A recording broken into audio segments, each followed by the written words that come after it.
बदायूं लोकसभा की रणभूमि में बसपा से मुस्लिम खान साहब मैदान में है।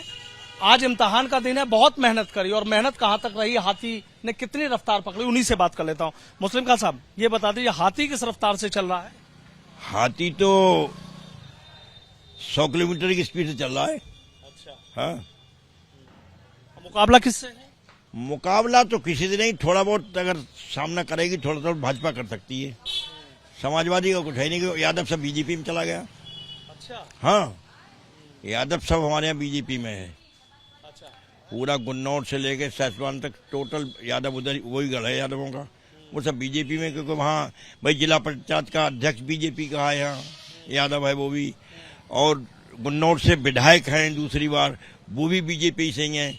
वो यादव वो गुन्नौर असली गढ़ है, तो वो भाजपा का विधायक है, टोटल भाजपा में ही है यादव। अच्छा, तो मुस्लिम खान साहब ऐसा तो नहीं कि अगर आप इस तरीका का दावा कर रहे हैं बीजेपी में चल के, तो फिर आपको तो दिक्कत नहीं आएगी?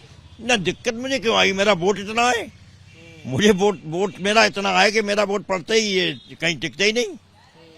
भाई यादव ये कमजोर हो रहे हैं, समाजवादी की बता रहा हूँ, समाजवादी इतनी कमजोर है कि यादव जा रहा है भाजपा में, तो इनका तो कहीं मुकाबला कैसे हो सकता है जब उनका बेस वोट ही इनके साथ नहीं है। और मुसलमानों पे भरोसा करते हैं, मुसलमान मुस्लिम खां के साथ है।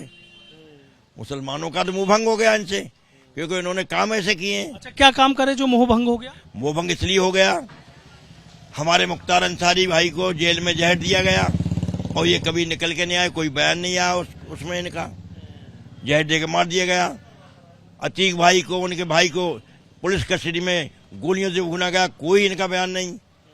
इधर आजम खां हमारे समाजवादी पार्टी के फाउंडर हैं, वो उनको कभी किताब चोरी, भैंस चोरी, बकरी चोरी, शराब की दुकान लूट, ऐसे मुकदमे लगाए गए उस बेचारे पे, वो जेल के अंदर है, ये कभी निकल के नहीं आए। इनके किसी पारिवारिक खरोंच लग जाती है तो लाल टोपी लगा के सब सड़क पे आ जाते हैं।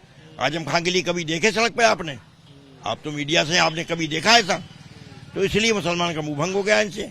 वो थोड़ा बहुत इनके पास इसलिए खड़ा होगा, इसलिए कांग्रेस का सहारा ले लिया है, वरना एक वोट मुसलमान इनको नहीं देता। थोड़ा बहुत वोट जो दे जाएगा वो सिर्फ कांग्रेस के सहारे इनको दे जाएगा। मुस्लिम खान साहब बड़ा साफ बोल देते हैं, आप तो पर्दे के पीछे की कहानी को हकीकत में बता दिया आप। सच्चाई यही है जो मैं बता रहा हूँ भाई, सच्चाई को सच्चाई बोलना चाहिए ना। मानो जनता के सामने जो बात जाएगी वो सच्ची होना चाहिए। लेकिन आदित्य यादव तो ये कह रहे हैं कि इस बार मैं जीतूंगा, ये तो हमारी सीट है, यहाँ पे किसी और के जीतने का सवाल ही नहीं। उनकी सीट 3.5 लाख वोट है यादवों का, मुसलमानों को वोट में जहां इनका परिवार वहीं लड़ता है जहां जो मुसलमानों का गल है। क्यों बेवकूफ तो मुसलमानों को बना रहे हैं ये। हमारे जिले का मुसलमान समझ गया है कि ये बीजेपी का डर दिखा के हमारी लीडरशिप खत्म कर दी इन्होंने यहाँ से। भाई 6 बार सांसद रहा हमारा यहाँ से, 4 एमएलए रहे यहाँ से, आज एक भी एमएलए तक नहीं है, ये सब इन्हीं की देन है। अच्छा, ये है। अच्छा, तो अब क्या लग रहा है, आज तो इम्तिहान है आपका? जी इम्तिहान है, इम्तिहान में इंशाल्लाह पास हो जाऊंगा मैं। अच्छा, हाँ। अच्छा, दुर्विजय सिंह है, जैसे वो कह रहे हैं कि घेराबंदी ऐसी कर रखी है, चक्रव्यूह ऐसा है कि कोई उसे भेद ही नहीं पाएगा। ये जुमलेबाज है, ये तो जुमलेबाजी आज भी कर रहे हैं और कल भी करेंगे, तो ऐसा कोई चक्रव्यूह नहीं है। मेरे वोट पे किसी का कोई चक्रव्यूह नहीं चलेगा, मेरा वोट मुझे मिलेगा और इंशाल्लाह मैं जीतूंगा। और मुझे सर्व समाज का वोट मेरे साथ है। मुस्लिम खां ऐसा प्रत्याशी है जिसके पास सर्व समाज का वोट है, क्योंकि मैं लोकल का रहने वाला हूँ। अब तक बाहर के आते रहे और यहाँ कुछ करके नहीं दिया। पूरा हमारा आज तक यहाँ कोई रेल ट्रेन की व्यवस्था नहीं हो पाएगी, दिल्ली आदमी चला जाए, यह तो हाल है यहाँ का। तो यहाँ तो वोट नहीं करेगा कोई। तो ऐसी क्या खासियत है, मुस्लिम खान साहब दावा कर रहे हैं, ऐसी आपकी क्या खासियत है जो आपको लग रहा है आपको ही वोट देंगे? सब नहीं, सर्व समाज का दावा। मुझ सर्व समाज का, सब लोग मुझसे प्यार करते हैं, जनता मुझसे प्यार करती है। मैं विधायक रहा हूँ यहाँ से, शेखपुर विधानसभा से, जिसको पहले उशैद कहा करते थे, तो मेरा सबने देखा है काम।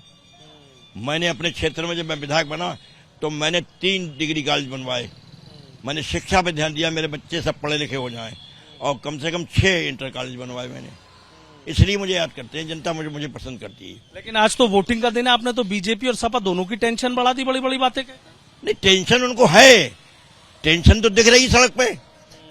ये टेंशन बीजेपी की भी दिख रही है और समाजवादी की टेंशन उनके वोटर नहीं बढ़ा दिए, हमने नहीं, उनके वोटर नहीं बढ़ा दी। उनकी टेंशन तो जो यादव विधायक है उसने टेंशन उनकी बढ़ा दी कि यादवों को वो अच्छी तरीके से काट रहा है। अच्छा, जैसे बीजेपी दावा कर रही है कि भाई 80 की 80 सीटें जीतेंगे, बदायूं भी हम जीतेंगे, 80 वाले में कितना दम लग रहा है?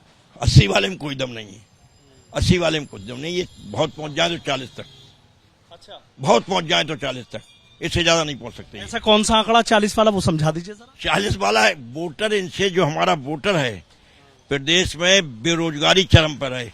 लोग इम्तिहान में बच्चे बैठते हैं, रोज पर्चे लीक हो जाते हैं। ये बच्चे नहीं बख्शेंगे।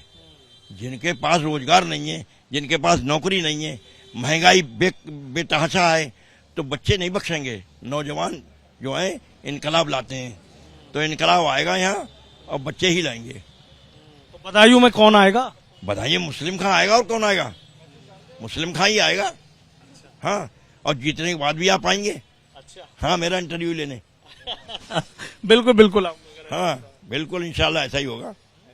हाँ, बहुत बहुत शुक्रिया। तो देखिए, बसपा के प्रत्याशी मुस्लिम खां साहब अपनी जीत को लेकर दावा कर रहे हैं, बीजेपी पर भी बरस रहे हैं, समाजवादी पार्टी पर भी बरस रहे हैं और सीधा खुलकर कह रहे हैं। एक गणित इन्होंने समझाया है कि जो बदायूं है, बदायूं की जीत का गणित क्या है, बदायूं की जनता क्या चाहती है। अब देखना यह होगा कि मुस्लिम खां साहब के दावों में कितना दम है और बदायूं के मतदाता किसके संग हैं। वीडियो जर्नलिस्ट आदित्य सिंह चौहान के साथ सनुज शर्मा, एबीपी न्यूज, बदायूं।